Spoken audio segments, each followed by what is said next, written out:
Hey, this is Jera from Support Curious Zillion, and today I would like to share with you 5 ways that you can improve your Support Zillion gameplay. The first thing is that you're going to want to land more single bombs during lane and not worry about using double bombs every single time to just squeeze out a little more damage. When you land a single time bomb, you'll be doing around 80 to 100 damage at rank 1 time bomb with Spell Thief's Edge and either Area or Comet. The concept here is that you're looking to leverage your mana pool against their health pool and potions. You're looking to wear down the enemy so they have to play it safely when normally they would look to bully your lane out. When you throw double bombs, you use a ton of mana, and it should only be used in cases where you can secure the kill or as a means to escape. If you can keep the enemy AD carry's health pool low enough, you can force them to play safer, which does give you a laning advantage. And also note that if you are in the auto attack range of an enemy, meaning you can throw an auto at them, you will almost always be able to land a single time bomb as long as they don't use a mobility ability, such as Lucian's dash or Ezreal's flash type thing. The second one is that you're going to want to use Time Warp on enemies to land your double bombs.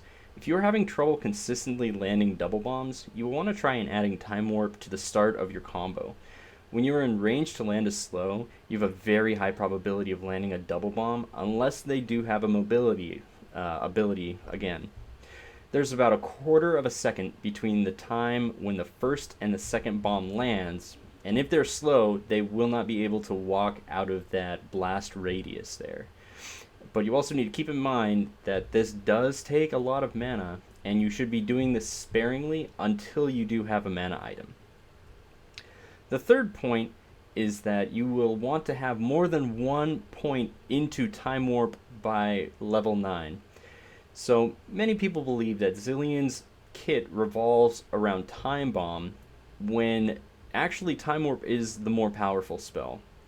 The difference between a 40% slow and a 70% slow is extremely noticeable, and you will often force out a flash when the first slow lands, so you are basically trading a flash for a 15-second cooldown spell, so it's extremely worth it there. So for my recommendation on Support Zillion is no matter what build, no matter what item build, or what playstyle you are planning on, you will want to start by taking your first 3 points into Time Bomb by level 5, and then switch your points into Time Warp at level 7 and 8. Then you should decide if you want to max bomb or slow at that point. So you're going to be doing 3 into Time Bomb, 1 into Rewind, 1 into Chrono Shift, and then 3 into Time Warp. The fourth thing is that you're going to try holding your ultimate off as long as possible. If you're just learning Zillion, this is one of the worst feelings when you could have used your ultimate and you didn't, and it didn't save anybody. It happens to me. It happens to me often. So you just need to get used to it there. These are learning experiences for you, so the next time you'll have a better idea about when you need to time your ultimate. It does take a lot of practice, and you need to have good intuition, so then you can consistently nail these split-second ultimate saves.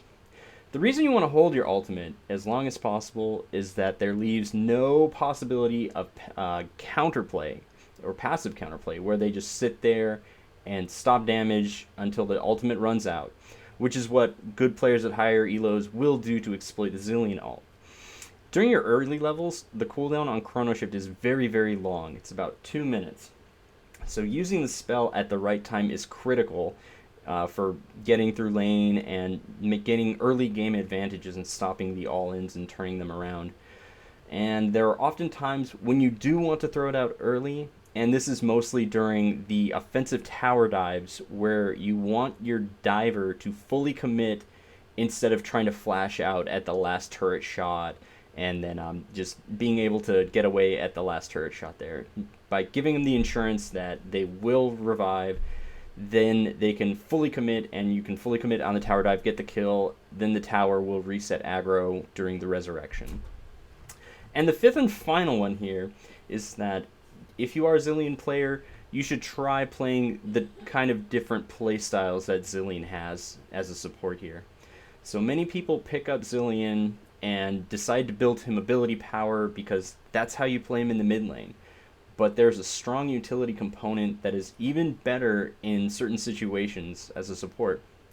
Conversely, if you've been playing the utility-centric approach on Zilean for a long time now, which is kind of the Season 7 meta, then maybe you should practice the damage approach every so often.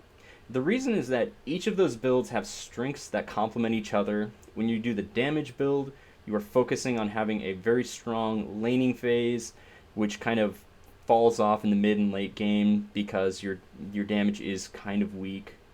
But the utility focuses on the mid game, where you're using your spells and abilities to keep your team alive, to look for picks. So when you can combine a very strong early game with a utility-focused mid game, you have a very well-rounded support system there. You're not doing the linear I'm only doing damage or I'm only supporting the team. So it gives you a lot more advantages by just doing this. And so when you do have the more experience, you will also get a better understanding about which items you want to go in game, if you want to build one AP item early and then focus into utility, if you just need to focus straight on utility because the game is not going well.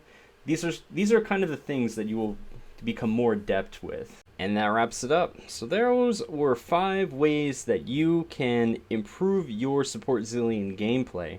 And if you do have any more questions or want to research more about this, you can visit my website, supportcarryzilean.com, for some of the Season 8 content, or if you're more interested in some of the more generic type of things that don't really fluctuate from patch to patch, you can check out offmeta.support to see the old version and check out some articles there. So thank you guys very much. You guys have a wonderful day.